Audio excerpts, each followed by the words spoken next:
It's a very, very, very windy day. So I've decided to sort the broadbeans out. I was going to weed them, but I see there's lots and lots of new shoots just coming up here. So I don't want to walk amongst them. So what I'm doing, I'm just leaving them. And I turned a bit garden now. I turned a kind of bit over yesterday. Continue with it. I don't know how long before I get blown away like, but we'll continue. Wow, that was heavy going because of the wind and the noise on it in case everything falls on it.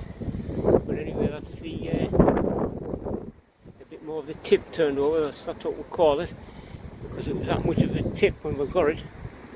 Nothing could grow here. Anyway, I'm pleased the broadbeans are getting some new shoots on them. These are the super adequate.